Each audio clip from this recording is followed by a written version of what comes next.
El boicot era boicotear todos los productos del territorio de Israel, boicotear todo el comercio con Israel y boicotear a los estudiantes graduados de la Universidad Hebrea. Cuando ese boicot se levantó en el 2010, aquí en Los Ángeles, California, aquí donde estamos, se levantó un famoso actor de cine, de aquí de Hollywood, muy conocido por una serie de televisión que duró muchos años y que a muchos de los que están aquí nos fascinaba esa serie de televisión. Se llamaba el Dr. House. ¿Recuerdan alguno? El famoso doctor del bastón. Entonces en el 2010, porque en la vida real el Dr. House es real, en la vida es israelí. Es un doctor famoso, así como sale en la película, así es en la vida real. Es famoso por ser sarcástico. Él siempre, como sale en la serie de televisión que él era sarcástico, en la vida real es sarcástico. Así que el Dr. House apareció en el 2010 aquí en Los Ángeles, California, en una conferencia de prensa con su famoso bastón y con su sarcasmo dijo así: ¿quieren boicotear a Israel? Perfecto, háganlo, pero háganlo bien. Para comenzar, dijo, por favor no utilicen el teléfono celular, porque al utilizar un teléfono celular ya están apoyando a Israel, porque un judío inventó el primer teléfono celular. ¿Quieren boicotear a Israel?, dijo él. Entonces no utilicen la camarita esa que se meten para ver si tienen cáncer. Porque al utilizarla ya están apoyando a Israel, porque un judío inventó esa camarita. ¿Quieren boicotear a Israel? Entonces háganlo. Entonces, por favor, no utilicen la computadora.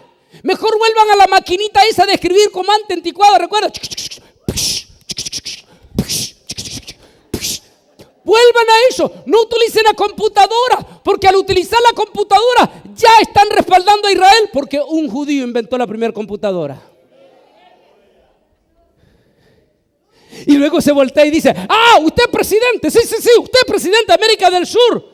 Por favor, no utilice las redes sociales, porque recuerden que a él le gustaban las redes sociales. Dice: por favor, no utilice las redes sociales, porque al utilizar las redes sociales ya está respaldando a Israel, porque 4 jóvenes judíos inventaron las redes sociales. Y por último termina diciendo: y por favor no aparezca con una botella de agua, porque al aparecer con una botella de agua ya está apoyando a Israel, porque un judío inventó la primera botella de agua purificada.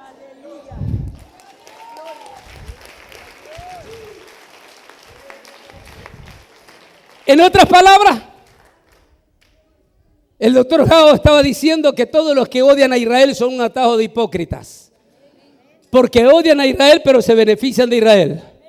Odian a Israel pero les gustan las cámaras digitales. Odian a Israel pero les gustan las computadoras. Odian a Israel pero les gusta Facebook, les gusta Twitter, les gusta todas las redes sociales. Odian a Israel pero cuando tienen problemas de estómago sí corren a meterse la camarita. Odian a Israel, pero cuando tienen sed no van a beber agua de la llave porque tienen miedo que se infecte y van a una botellita de agua purificada. No deberían, en lugar de odiar a Israel, por favor, lo que están viendo en internet, si usted es medio izquierdista y odia a Israel, en lugar de odiar a Israel deberías de estar agradecido porque Dios te ha bendecido a través de esa nación.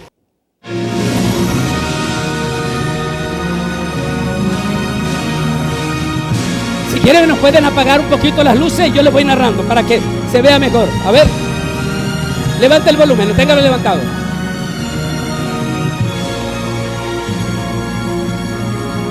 La Asamblea General 1947. La famosa votación. Y los judíos en todo el mundo, incluyendo Guatemala, El Salvador, oían por la radio y tomaban los puntos.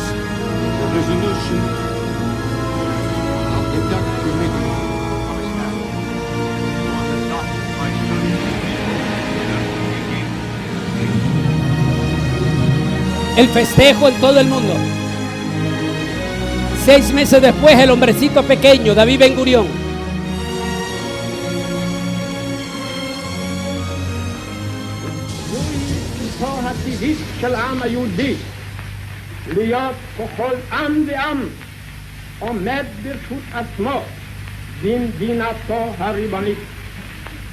אנו מכריזים בזאת על הקמת מדינה יהודית בארץ ישראל, היא מדינת ישראל. Y la celebración, el cumplimiento del profeta Jeremías. Entonces la Virgen se alegrará en la danza, los jóvenes y viejos juntamente, y los alegraré y los consolaré. Reían y lloraban. Lloraban porque sus seres queridos no habían podido regresar. Reían porque la profecía se cumplía. Cuando regresaron, trajeron los rollos de la Biblia más antiguos. Los traían en sus brazos como bebé. Se establecieron en tiendas de campaña exactamente como cuando habían salido de Egipto.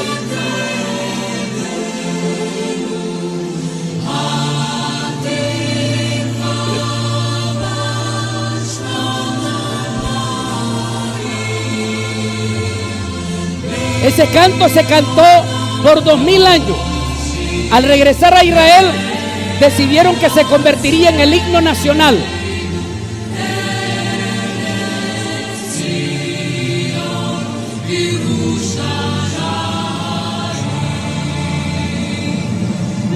Los grandes padres de Israel en estos 65 años.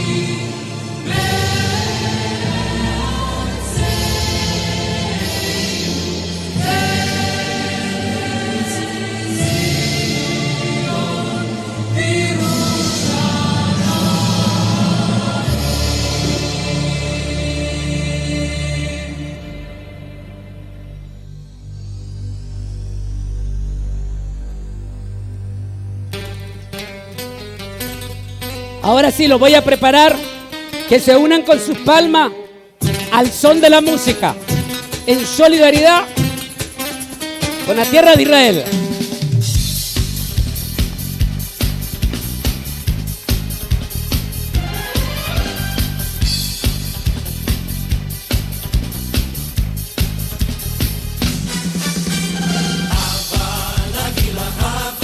Nagila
Así es que allí las primeras dos señales ya están dadas. La tercera señal. El profeta Daniel menciona que la tercera señal sería que la población mundial se multiplicaría en los últimos 65 años. Y es que hace 65 años atrás, cuando la misma Iglesia Católica prohibía terminantemente la planificación familiar, cuando nuestras mamás en aquella época tenían chorros de hijos, ¿recuerdan a los salvadoreños, a los guatemaltecas, los mexicanos? Porque la misma Iglesia Católica prohibía la planificación. Y con todo y eso, en 65 años, la población solo llegó a 2.700 millones de habitantes. Perdón, en 2.000 años. En los últimos 65 años, con toda la planificación que existe, con el aborto legalizado, que solo en Estados Unidos se asesinan 32 millones de niños al año en el aborto. En China solo se permite un hijo por matrimonio. En Europa, ninguna de las europeas tiene hijos antes de los 35 años. Con todo y eso, en solo 65 años nos hemos triplicado la población. Y hoy somos 7.000 millones de habitantes, de acuerdo a la profecía de Daniel. En octubre del 2011 llegamos a la población récord en todos los tiempos de la historia, 7.000 millones de habitantes. Pero la cuarta señal también tiene paralela a Daniel. Daniel dice que la ciencia se aumentaría. Y es que en solo 65 años hemos pasado de los cuentos, de los mitos y la leyenda a la super tecnología, a la extraordinaria. Nuestros ancianos, nuestros abuelos, hace 65 años, jamás imaginaron nuestros abuelos y bisabuelos que sus nietos iban a ser testigos de una super tecnología. Porque ahora tenemos una sociedad de niños super tecnológicos. Los mitos, los cuentos y leyendas se volvieron realidad. La ciencia ficción de la película de este muchacho, ¿cómo se llama? La Agente 007. Allá en los 80, cuando mirábamos la película de Agente 007, que viajaba en un avión y agarraba una computadora y comenzaba a hablar con otra persona y la persona la miraba en vivo. Bueno, era ciencia ficción en el 2020. Ahora usted habla con su viejita al otro lado del mundo.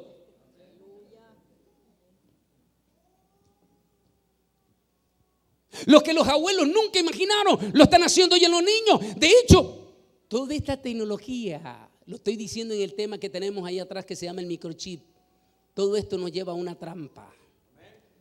Porque lejos de hacernos libres nos han vuelto más esclavos.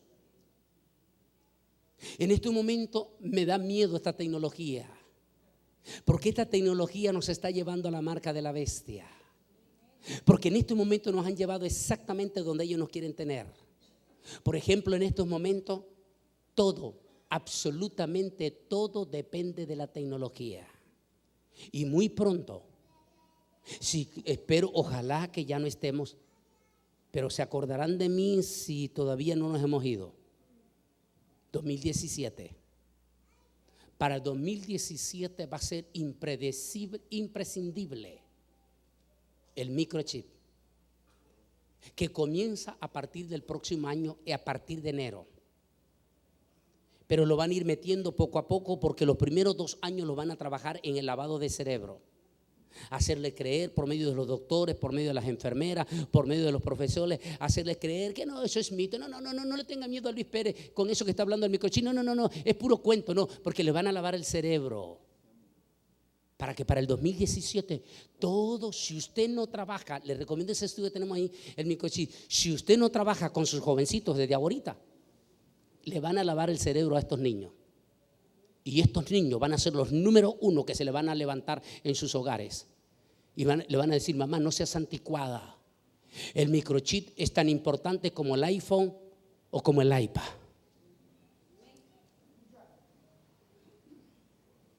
Como todos nos están llevando. De hecho, no les importa a ellos ahorita los viejos, les importa a los niños. Si usted se fija, fíjese que unas semanas de esta atrás estaba sentado en el avión me causó, entre mí mismo solo, me causó risa. Porque en ese momento están subiendo una señora con un niño aproximadamente de 3, tal vez máximo 4 años. Y en ese momento, como están parando las maletas, quedan en la pura entradita. Y el niño en ese momento que está entrando ahí, en ningún momento le llama la atención los asientos, el avión, nada de eso. Toda la mirada del niño se centró y hasta se babeaba así, viendo a alguien que estaba sentado delante con un iPad, viendo el iPad. La atracción de los niños hoy es el teléfono celular, es el iPad, porque son los niños tecnológicos. De hecho, dicen que los viejos se volvieron analfabetos, porque cuando no pueden hacer funcionar su teléfono, ¿a quién le dan que le haga funcionar su teléfono?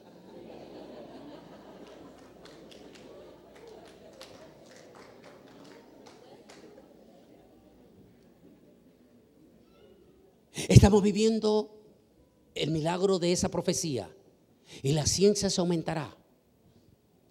Estamos viendo cosas impresionantes. Hay cosas, porque estamos viviendo en el tema que vamos a vivir mañana en la noche, la sociedad más hipócrita de todos los tiempos. El tema de mañana en la noche que se llaman los pecados que destruyeron una generación. Mañana vamos a ver la hipocresía, de cómo hicieron alarde gritando por estas pobres 3 mujeres que estuvieron secuestradas por 10 años.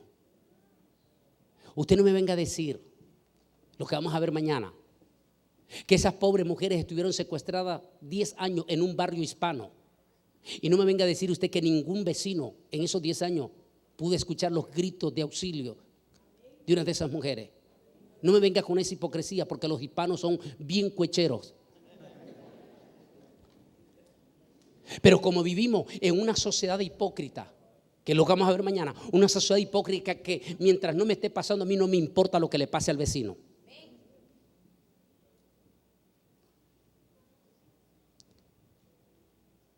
Pero hay muchas cosas de esta sociedad que no nos están diciendo la verdad, como por ejemplo la clonación. No. Hace 17 años se clonó la primera oveja. Bueno, que se dio a conocer. Porque cuando se da a conocer la noticia, quiere decir que ya habían 15 años atrás que lo estaban haciendo. Ahora la pregunta del gran $1.000.000 es: si clonaron ya oveja, si clonaron el animal más cerquito al ser humano, que es el simio, ¿quién garantiza que los chinos, los rusos, que no tienen moral ni principio, quién garantiza que ellos desde hace más de 20 años no están clonando seres humanos?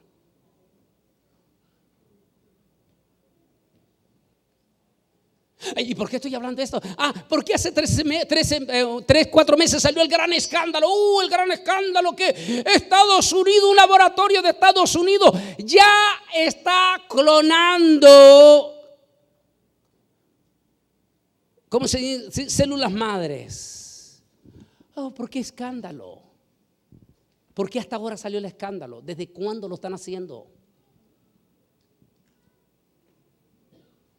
Señores, esta ciencia nos está llevando a ese teléfono celular y por supuesto a la marca de la bestia. En vivo y a todo color nos están llevando bien en el juguetito, y la ciencia se aumentará como señal del fin del mundo, hacia el fin del mundo, hacia la destrucción. Ya está todo listo en este momento, todo está preparado, todo está listo ya. La 4ª señal está cumplida. La 5ª señal tiene que ver con los terremotos más grandes. Hemos sido impactados en los últimos años con terremotos que nos han hecho temblar. Terremotos que han cambiado el eje de la tierra. Los últimos 3 más grandes de la historia, que ha sido el terremoto de Chile, el terremoto de Sumatra, el terremoto de Chile, el terremoto de Japón, desviaron el eje de la tierra. En estos momentos estamos desviado el eje de la tierra. En estos momentos está lloviendo donde no tiene que llover, y donde tiene que llover no llueve. Y este año se han roto los récords de calor jamás visto en los Estados Unidos. En Texas, en el mes de junio, estábamos a 110 grados, y con la explosión de la calor estábamos a 115 grados. En California, en la parte más caliente de aquí de California, rompieron récord de temperatura buscando hacia las nevadas, llegaron a 130 grados. A los expertos dicen que como el eje de la Tierra está desviado, es decir que el planeta estamos girando desviado, nos estamos convirtiendo en el blanco de los meteoritos. Y señores, ya nos apuntalaron los primeros meteoritos. ¿Recuerdan ustedes? Lo vamos a ver el domingo, la señal que sucedió a la renuncia del Papa. Lo vamos a ver el domingo, el nuevo Papa o el Papa Negro, lo vamos a ver el domingo en el centro de convenciones. Pero aparte de eso, ¿hasta qué punto es verdad lo que está diciendo Schneider, el famoso espía que está en Rusia? En lo que filtró, en la información que filtró de lo que viene para este mes de septiembre y de lo que viene para el próximo año con las 4 lunas rojas, algo inédito. 4 lunas convertidas en sangre para el próximo año, en un mismo año. Las llamaradas que está anunciando Schneider, que dice que la NASA no quiere dar a conocer, que las está ocultando. Las llamaradas, o sea, la tormenta solar. Lo que digo en un tema ahí que tengo que se llama las 7 copas del Apocalipsis, donde menciona que dice que el sol quemará 7 veces más.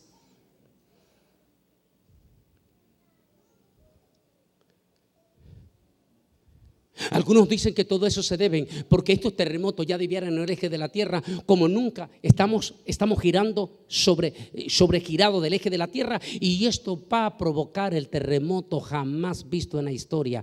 Aunque los expertos dicen que pueden ser 2, el de California, que puede ser en California, Baja California, o en las costas del Pacífico de Centroamérica, terminando en Perú, o el grande que podría ser el del arrebatamiento de la iglesia, que lo menciono. Sea lo que sea, todo está listo ya entonces. La 7ª señal está cumplida en estos momentos, los terremotos. La 6ª señal, la 5ª era esa. La 6ª señal son las epidemias. Y habrían grandes epidemias a lo largo de todo el planeta Tierra. Hemos sido impactados en los últimos 13 años por epidemias, y múltiples de estas epidemias están solamente esperando. Los científicos dicen que lo peor está por venir. Y si eso, lo que están diciendo los científicos, es correcto, porque si ahorita todas estas epidemias están detenidas, no se debe a que nuestro presidente es bueno, ni se debe porque tenemos un papa nuevo, no, más bien es de desgracia. ¿Sabe por qué se debe que todavía no nos han venido esa plaga? Porque la iglesia de Jesucristo todavía está aquí en la tierra. Pero en el momento que la iglesia sea arrebatada, se desata la gran tribulación y viene esa plaga, y más le vale que estén en Cristo Jesús. Así es que la 6ª señal es impresionante cómo se ha cumplido. Y en este momento, este cuadro marca exactamente todo lo que ha estado pasando en este momento, y es exactamente las evidencias de que el fin del mundo está a las puertas. La 7ª señal, las guerras. ¿Han visto ustedes en estos días? Y estamos viendo, yo no sé si usted se ha estado fijando, tal vez silenciosamente o de reojo, lo que está pasando en Egipto, lo que está pasando en Siria, lo que está pasando en Centroamérica. Aunque mañana vamos a ver en los pecados que destruyeron una generación, mañana vamos a ver la hipocresía más grande de este mundo, de esta sociedad.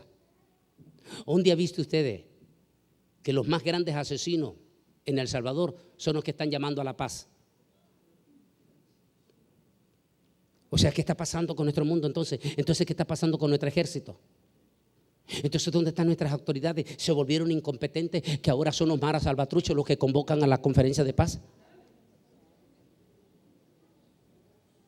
¿Hacia dónde vamos entonces? Pero ¿sabes qué es lo que más me preocupa? Lo que está pasando en el Medio Oriente, porque allí sí nos acerca a una guerra, se aproxima. Mis hermanos, miren con preocupación lo que está pasando en Siria y en estos momentos en Egipto. Tal vez ustedes los evangélicos, mañana lo vamos a ver porque estamos viviendo una sociedad insensible, lo que vamos a ver en la noche. Tal vez ustedes no se han dado cuenta en las últimas 24 horas. Inmensas cantidades de templos cristianos, coptos y evangélicos han sido quemados. Los pocos hermanos evangélicos en Egipto con sus niños están escondidos porque la furia islámica los está persiguiendo para quemarlos y matarlos. Por eso algunos piensan que ya estamos en la gran tribulación. Esos santos están clamando por justicia en Egipto en este momento. Hoy en día, el día de hoy, la prensa a nivel mundial, por increíble que parezca, hoy en día la prensa a nivel mundial está pegando el grito de las múltiples de templos cristianos que fueron quemados anoche y este día viernes en Egipto. Casi en su totalidad los templos evangélicos y coptos fueron quemados. Más de 500 personas asesinadas en las manifestaciones. Están pidiendo a grito partido que Estados Unidos intervenga. Ojalá no lo haga Estados Unidos, porque si nuestra nación se mete a Egipto, Dios mío, es peligrosísimo. Rumores de guerra, los preparativos del arrebatamiento de la iglesia. Israel se prepara para un pacto de paz aceleradamente porque tienen miedo que si no se hace ese pacto de paz el próximo año puede estallar la guerra de Gog y Magog. Si todo esto está listo, entonces el arrebatamiento de la iglesia debe de estar muy cerca. Si yo le muestro mi teléfono celular en estos momentos, aquí, si yo le muestro esto, todos esos conitos rojos, si tuviéramos pantalla, lo pudieran presentar en la pantalla, todos esos conitos verdes, son los últimos temblores que se acaban de dar en esta hora que estoy predicando. Todos esos conitos verdes. El planeta Tierra, dice, está temblando como nunca antes en la historia.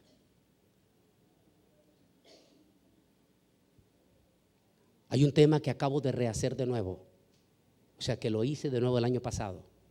Se llama Momentos antes y después del rapto. No es el viejo que hice en esta iglesia que cayó en apostasía en Santana. Es uno que lo rehice de nuevo debido a que hay un ataque contra el arrebatamiento y lo acabo de hacer de nuevo. Se llama Momentos antes y después del rapto, el nuevo. Allí vuelvo a sustentar bíblicamente que el arrebatamiento de la iglesia va a estar acompañado por un terremoto universal. Sea lo que sea, el terreno está listo. Muchas cosas raras y extrañas están pasando.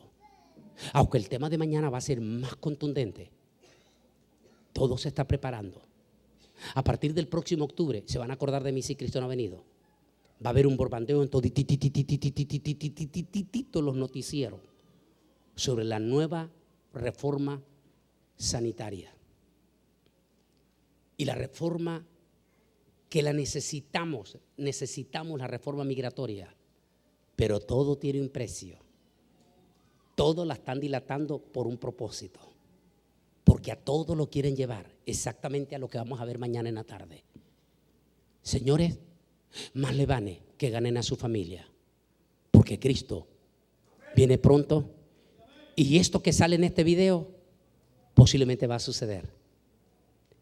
Cuidado, una noche de esta, o dentro de un año, dentro de 2 años, no importa cuánto falte, pero va a suceder. Veamos.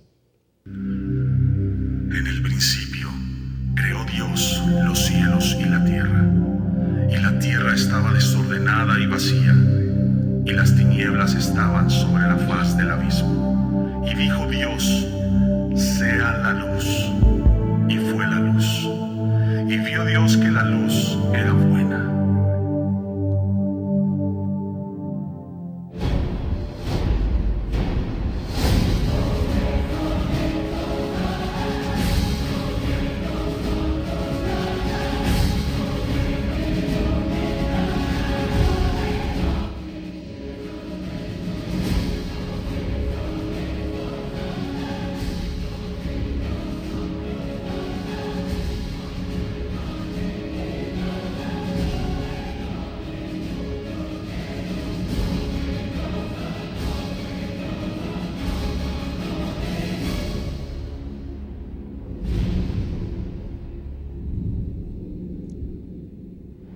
Jesucristo regresará por su iglesia. La Biblia dice en Mateo 24:42: velad pues, porque no sabéis la hora en que ha de venir vuestro Señor. Quiero que sepan, hermanos, que Jesucristo podría venir el próximo mes. O podría venir la próxima semana, incluso hoy mismo.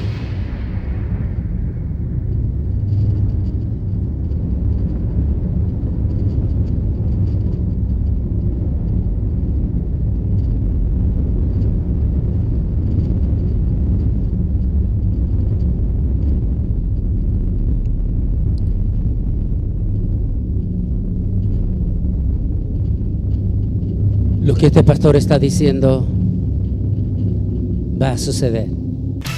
Restauración. Transmitiendo el mensaje que reconcilia al hombre con Dios.